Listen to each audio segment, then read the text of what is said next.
mudane wasiir waxaan aad iyo aad kuugu hambalyaynayaa horumarka wanaagsan ee wasaaradda isgaadhsiinta aad ka samaysay si aynu u soo gaadhno horumarka adduunka. Technology-gu wuxuu inala xidhiidhiyaa adduunka oo dhan, hadday tahay aqoon, hadday tahay afaf, hadday tahay cilmi. halkii berigii hore warqad iyo buug iyo waxaa laga baadhi jiray, maanta adduunku jeebku kugu jira.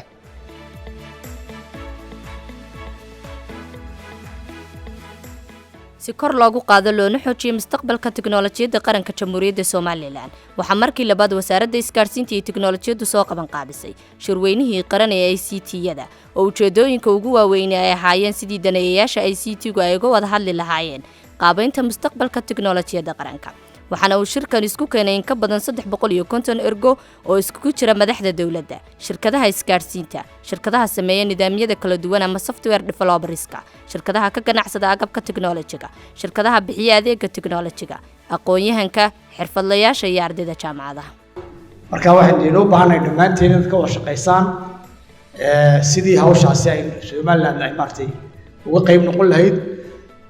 una dagaalmin lahayd oo grassroots-ka Soomaaliland loo gaarsiin lahaa technology-geeda loo gaarsiin lahaa.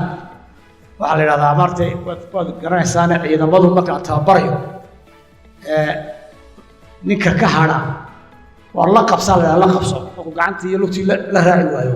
la qabsan hadduu la qabsan waayo waxa laga saaraa faylka. marka waxay noqonaysaa inuu la qabsano technology-ga adduunyada socda haddii la qabsan weyno sida ninka faylka looga saarayo iyo uga hadhaynaa. shirkii horreeyay wasaaraddu qabatay aan ka qayb galay chatkan oo kala waana runtii shir aan isleeyahay heer wax weyn gaarsiinaya oo cadeynaysa inaanu horumar weyn gaarnay ama technology haato ama xagga maamulidda ha noqoto ama hagida dalka iyo aqoonta ha noqoto. dawladda yar ee Rwanda la yiraahdo maanta oran maysid hadda istaagto dagaal ba ka dhacay technology-ga qaabka laga faa'iideystay xataa macallimiintii jaamacadaha ku dhaxaysay macallimiinta ka dhigay jaamacad dhexdeeda lagu laayay ka taaloo yarar baa looga sameeyo saasoo kale magacyadoodu ku qoray macallinkii academiga macallinkii engineering macallin waxa sameeyay. sanadkan waxaa shirka si heer sare ah uga soo qayb galay oo labadii maalmood ee shirku socday goobjoog ka ahaa wafdi ballaaran oo ka socda xafiiska dawladda Taiwan ay ku leedahay Jamhuuriyadda Soomaaliland. shirkan oo ah sanadkii labaad ee wasaaraddu qabato waxaa ka taageeray shirkadaha ka shaqeeya adeegyada iyo agabka tiknoolajiyadda. sanadkan waxaa shirka gacan weyn ka geystay sidoo kalena adeegyo cusub ku soo bandhigay shirkadaha Telesom, GTS, Geosal iyo hay'adda Oxfam oo iyadu dhiirigelisa barnaamijyada ICT-ga. runtii Soomaaliland guul bay u tahay shirarka noocan oo kale ah iyadoo ka turjumayso heerka aqooneed iyo nabadgelyada iyo sida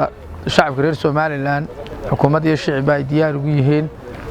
in la horumariyo technology-ga oo gacmaha la isqabsado hadday tahay xukuumadda, hadday tahay private-ka iyo hadday tahay institution-ka caalamiga ah ee matalan ka hawlgala dalka iyo hadday tahay goobaha waxbarasho jaamacaduhu ay ugu horeeyaan. Soomaaliland aynu horumarino ku horumarino technology, aynu ku horumarino iskaashi iyo wada shaqayn iyo midnimo. muhiimadda uu shirku u leeyahay fahanka habka tiknoolajiyadda casriga ay hadba isku bedelayso ayaan arkay. sanadka dambe waxaan rajaynaynaa dumar badan noqon doonaan oo ay lead gareyn doonaan tiknoolajiga sida sanadkan ay u lead gareynayaan rag. waxa cajiib ah oo shirkan sanadkan ku cusbaa qaabka loo aawilo shirku wuxuu runtii ahaa qaab shirarka caalamiga loo aawilo shirar fara badan baan dunida ka qayb galay. intii shirku socday waxaa lagu soo bandhigay doodo iyo gorfayno ay wadaagayaan aqoon-yahano iyo farsamayaqaano ka kala socda qaybaha bulshada, gaar ahaan dawladda, jaamacadaha, hay'adaha gargaarka iyo mas'uuliyiin madax bannaan kuwaas oo khibrad iyo waayo aragnimo u leh tiknoolajiyadda iyo sida looga faa'iideysan karo. doodahaas oo ay fikirkooda iyo weydiinba ka dhiibanayeen ergooyinkii ka soo qayb galay waxaa ka mid ahaa dooda koobaad kobcinta hal abuurka da'da yar ee dhinaca tiknoolajiyadda, dooda labaad fursadaha iyo caqabadaha hirgelinta e-government-ka Soomaaliland iyo dooda saddexaad oo ah saameynta COVID-19 caqabadihii iyo fursadihii ka dhashay. kacaanka afraad wuxuu kaga duwan yahay kacaanadii hore ee ka dunidu soo martay. waa kacaan ciddii ka hadha ay xoog u hadhayso oo ay adduunyada ka hadhi doonto lagana tegi doono baabiina doonta. waxaa kaloo kaga duwan yahay waa kacaan bedelaya nolosha aynu ku noolayn sidii aynu u noolayn iyo siday ahaan doonto nolosha cusub tusaale cad waxa inoo ah coronaviruska markuu yimi waxaynu ogaanay cid kastaaba wixii ay gacanteeda ku haysato ama ha noqoto cunto oo halkii ugu fududayd ama ha noqoto technology-ga ama ha noqoto sida ay u nooshahay in keli markay noqotay ama ay ku sigatay inay adduunyada ka hadho oo ay baabaado ama in ay noolaato oo ay adduunyada xagga hore ka gasho marka social media ama baraha bulshada iyo isgaadhsiinta hawlaheeda lagu jiro waxa habboon mar walba in maskaxda lagu hayo dhaabad muhiim ah oo ka mid ah dhaabadaha fiqiga qaacida fiqiya oo odhanaysa wax walba marka la abaarayo waa in laga fikiraa waxa la yidhaahdo jalbul maslaxa wa dar'ul mafsada xalliyaale wixii waxtara ee qofka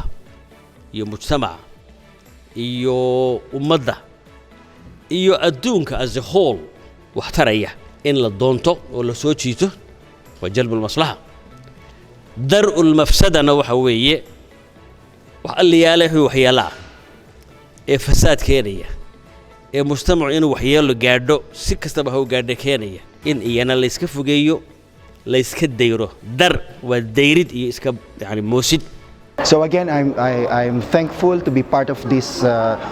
wonderful event, and I'm looking forward to be of valuable contribution, not only for this industry but for the Somaliland people as well. haddaba shirkan oo socday muddo 2 maalmood ah waxa ka soo baxay 14 qodob waa kan wasiirka wasaaradda isgaarsiinta iyo tiknoolajiyadda Jamhuuriyadda Somaliland Dr. Cabdiweli Cabdullaahi Suufi oo inala wadaagaya qayb ka mid ah shirka waxa ka soo baxay 14 qodob qodobka koowaad waxa weeye deegaameynta aqoonta technology-ga samaynta xarun lagu tababaro hal abuurka technology-ga isla markaana lagu kabciyo aqoontooda iyo xirfadooda in la qabto tartan dhalinyarada leh hal abuurka ICT-ga software-ka inaga sheegno bisha